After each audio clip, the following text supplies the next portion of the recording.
Good day, STEM students. Welcome back to Mampaisan's online classroom. We're already in the part 3 of our discussion about periodic motion.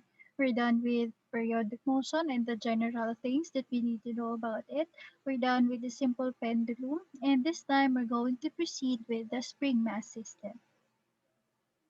So the spring mass system that we're going to discuss is the one that moves horizontally. Spring mass system can also be moving vertically. However, to limit the subjects or the topics to be included in the final examination, I have only included the spring mass system that moves horizontally.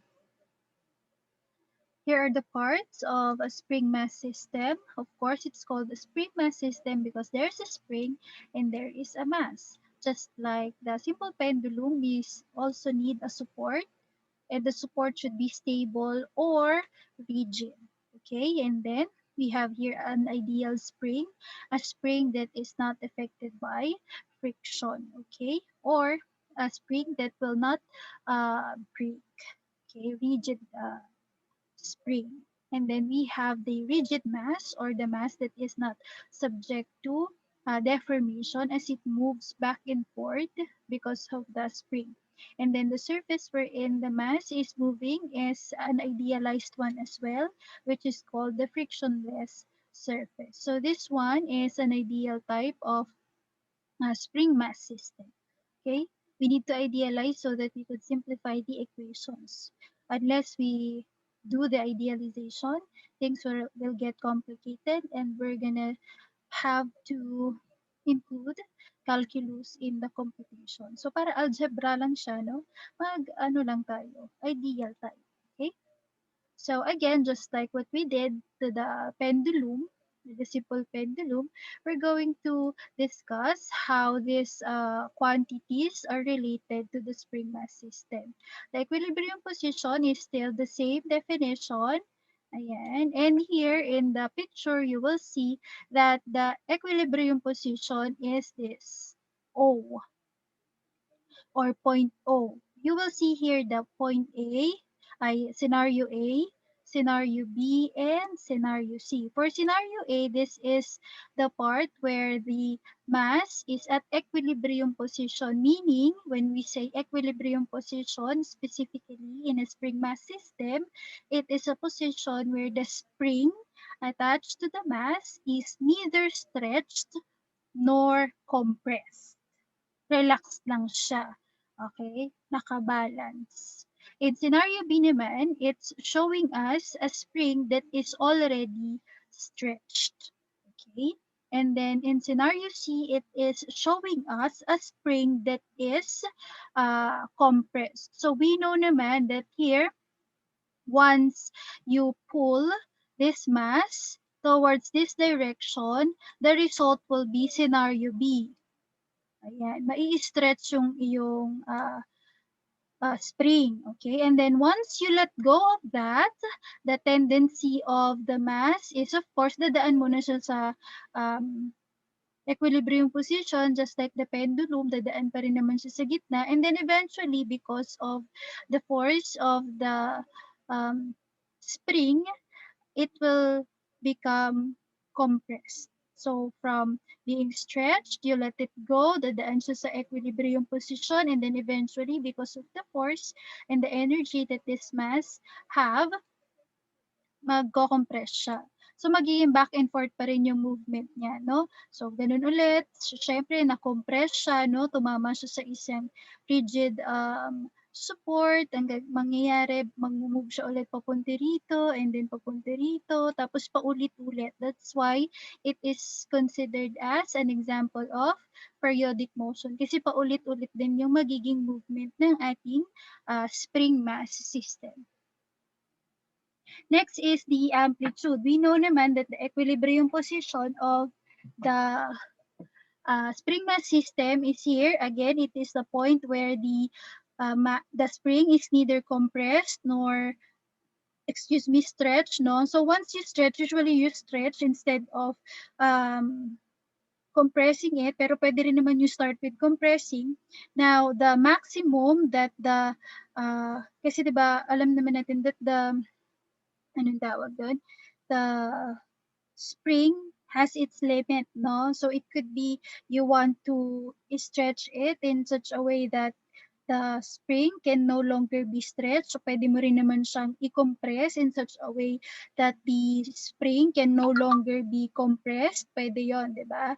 Okay, so here, when we say amplitude for the spring mass system, it's the maximum displacement that the mass could attain relative to the equilibrium position. Ito yon.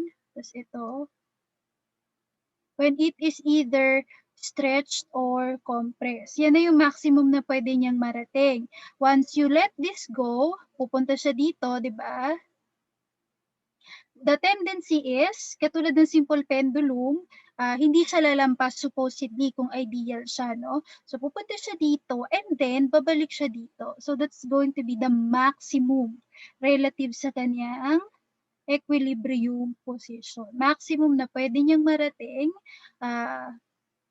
relative sa kanyang equilibrium position. So it could be here or it could be here also. Yung maximum na pwede niyang marating kapag naman siya ay nakakompress. So the amplitude for spring mass system, let's summarize, could be the maximum position that the mass could attain or could reach when it is stretched. It could also be the maximum position relative to the equilibrium position when the spring is compressed. Okay, pareho lang yung pwedeng either stretched or compressed siya. Okay? Siya yung maximum. Ayan. Next, so ito, again, ang symbol niya ay letter A. Okay? So kung makikita mo dito, may letter X, that is the horizontal displacement of the spring, the mass pala, that's the horizontal displacement of the mass. At the maximum, the x is equal to the amplitude. Pero kapag halimbawa hanggang dito lang yung narating ng iyong object, ayan, hanggang dyan lang siya, ang tawag lang sa kanya ay horizontal displacement. Hindi siya maximum. Okay? Pag maximum na siya, ang tawag na sa kanya ay amplitude. Ayan. And then for the oscillation, paano natin bibilangin ang oscillation? Ganun ulit. Kailangan niyang bumalik sa original position niya. So for example, you decided to stretch the spring. So dito siya, ayan. Tapos, syempre, eventually, mag-compress siya papunta rito. Okay? You don't count that as one oscillation pa, okay? Kasi in-stretch mo, tapos mako-compress siya, kailangan bumalik siya sa pagkaka-stretched, and that's when you will count one oscillation. Again, if you start to disturb the equilibrium of the spring mass system by stretching it, syempre, when you let it go, it will get compressed. You don't count that as one oscillation pa. It should go back to being stretched. Okay? So, katulad lang din sa pendulum. It should go back to where it was when you release it. Okay? And then, for example naman, you decided to disturb the equilibrium of the spring mass system by compressing the spring. So, the tendency in scenario letter C, kukompress mo siyang ganyan, and because of the compression, magkakaroon ng action-reaction, pupunta siya dito, ayan, pabalik siya dyan, so may stretch siya, you don't count that as one oscillation, no? You have to let it get compressed again. Okay? So, dapat kung in-stretch mo siya, magka-count ka lang ng one oscillation pag na-stretch siya ulit, and then, pag kinumpress mo naman siya, magka-count ka lang ng one oscillation kapag bumalik siya sa pagiging compressed, tapos back and forth, okay? Just like in the simple pendulum. And then for the period naman, ganun pa rin naman siya for one oscillation. So, ibig sabihin, if you again decided to stretch it, galing dito, pupunta siya doon, one period is the time for the mass to go back to being stretched. Tapos kapag compressed naman, syempre pupunta siya dito, the one period is the time for it to be compressed again. Okay? And then, for the frequency, same equation natin. You need the period for you to be able to get the frequency. Ayan. So, here are the factors that affect the period of a spring mass system. We have the following spring constant with symbol K, the mass M, amplitude A, friction, FF, I put the subscript F na maliit so that it could be denoting that the force is friction or frictional, and then the acceleration due to gravity. Let's see. For the spring constant, the answer is a yes. It affects. No simulation for this though. And then for the mass, yes. For the amplitude, no. And then for the friction, it's also no kasi nga ideally the surface is frictionless. And then since the object is moving horizontally, the acceleration due to gravity also has no effect on it. Okay? So for the equation, aside from T is equal to 1 over F, we will be able to get the period of a spring mass system using this equation, 2 pi square root of M over K. So kung sa pendulum, we have T is equal to 2 pi square root of L over G. Dito naman, we have 2 pi square root of M over K. So simple pendulum not affected by mass, but the spring mass system is affected by mass. Let's define again each variable in this equation. We have T as the period of the pendulum, and again, pendulum tuloy. Ano dapat pala yan? Period of spring mass system. I'm so sorry. Okay, ayan. That's the period of the spring mass system. And again, express it in seconds, don't forget. And then the M is the mass of the object attached to the spring. And don't forget to express it in kilograms. And then the K is the spring constant of the spring used in the system, of course. And the unit for this is Newton per meter. So the spring constant is a characteristic of a specific spring. Later, we will discuss further what spring constant means. And then the pi, huwag kakalimutan, use the symbol in your calculator. And the pi does not have any unit, okay? Ayan. So before we dig deeper into the meaning of the spring constant, let's uh, state Hooke's law. It says the force Fs needed to extend or compress a spring by some distance x is directly proportional with respect to that distance. Okay, so yung Fs is also known as the spring force. In equation form, this law or Hooke's law is expressed as F sub S is equal to negative kx. Anong ibig sabihin ng mga variable na yan? The Fs is the spring force, which is the force needed to extend or compress a spring by some distance x, and since it is a force, the standard unit will always be Newton. So ito yung force na kailangan mo para ma-extend mo or uh, stretch mo yung spring. Alam naman natin na hindi lahat ng spring pare-parehong effort ang kailangan mo to stretch it, no? There are springs that are difficult to stretch. There are springs that are easier to stretch or compress, okay? And then the K as the spring constant is characteristic of a spring which is defined as the ratio of the force affecting the spring to the displacement caused by it. That's why it is in Newton per meter. Okay, anong ibig sabihin niya? The spring constant tells you how much effort you need to stretch the spring by 1 meter. Okay? So, syempre, kapag mas mataas ang spring constant, mas malaki yung force na kailangan mo to stretch by 1 meter the spring. Pag maliit naman yung spring constant, it means that it will require you little amount of force or effort to stretch or compress a particular spring. Okay? So, ito yung nagsasabi kung mahihirapan ka o hindi sa pag-stretch or compress ng iyong spring. Kapag mas malaki siya, ibig sabihin nun, mas mahihirapan ka na i-stretch ang spring. Pag mas maliit siya, ibig sabihin nun, mas madadalian ka na i-stretch ang spring. And then the x is the horizontal displacement. It's not always the same as the amplitude, remember that, or the position of the mass relative to the equilibrium position, but it does not necessarily necessarily have to be equal to the amplitude, no? So, pwedeng gusto mo, 1 meter lang yung, 1 centimeter lang yung, ano, maging horizontal displacement niya, okay lang naman yun. Ayan.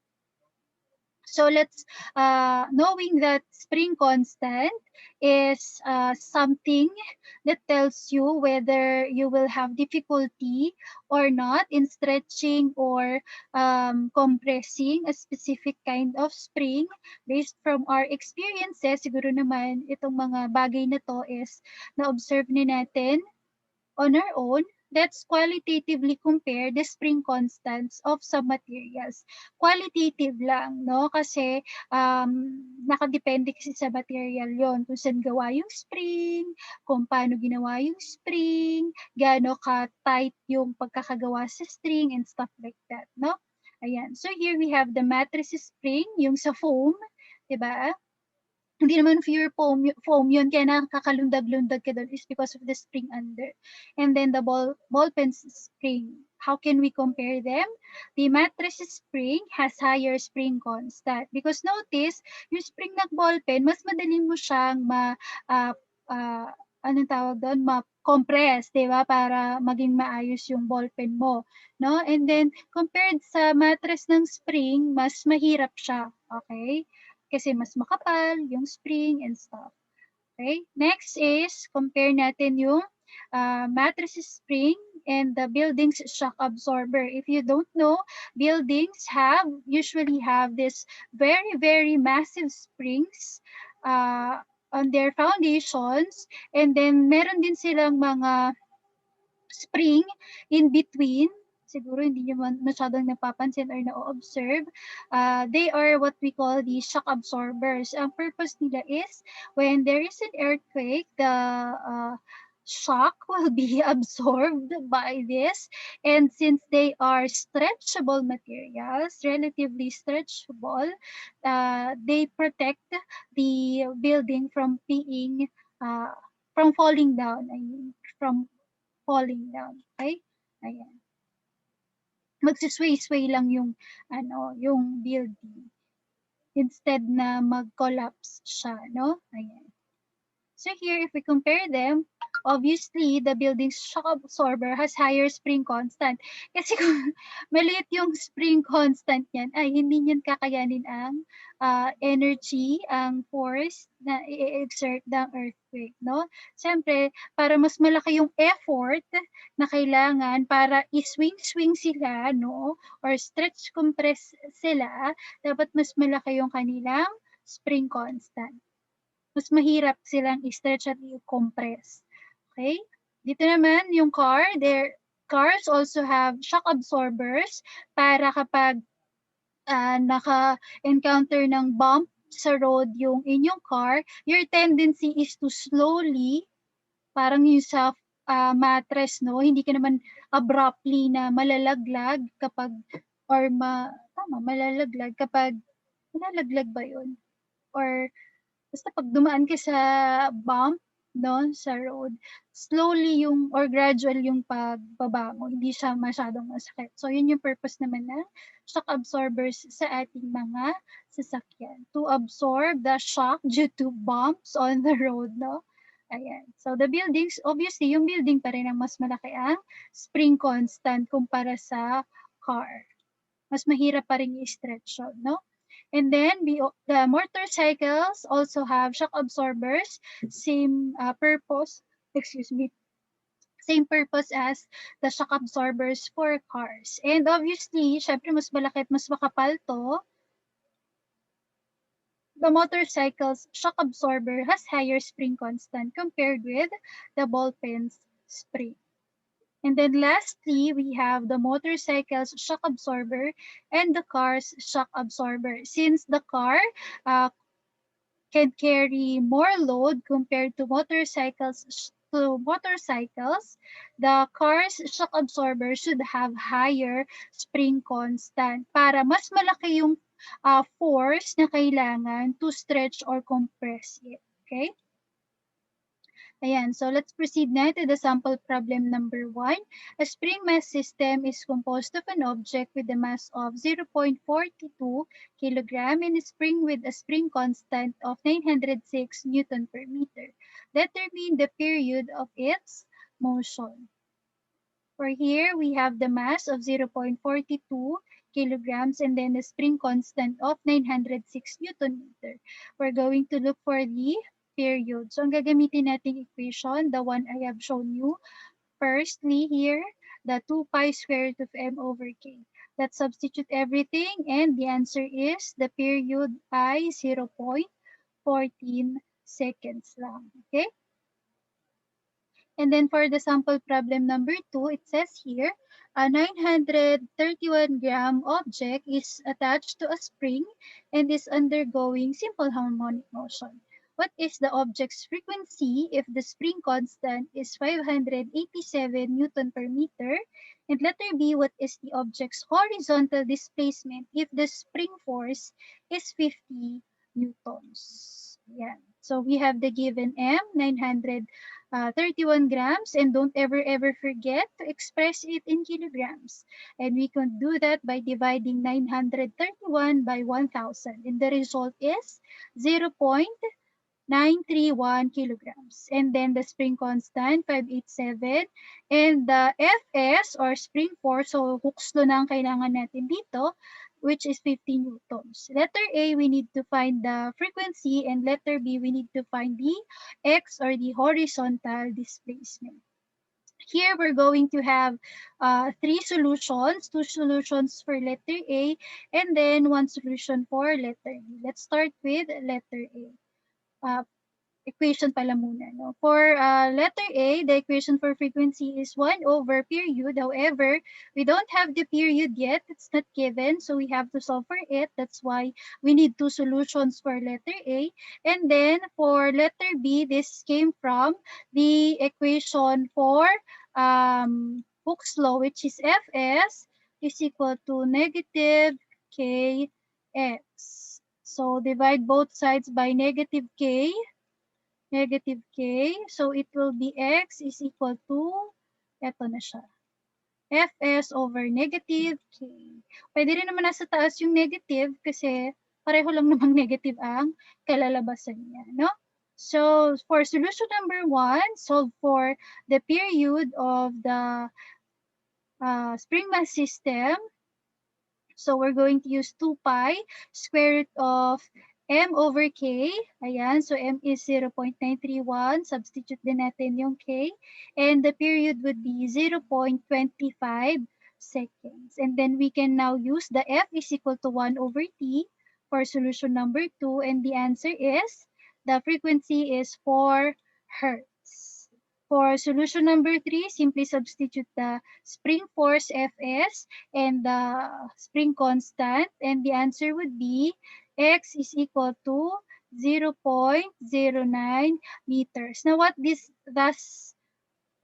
this mean? It means that the spring is compressed. Okay, naka-compress yung mass mo, yung spring niya. Pag negative yung displacement. And then kapag positive yung naging result ng displacement, the spring is stretched.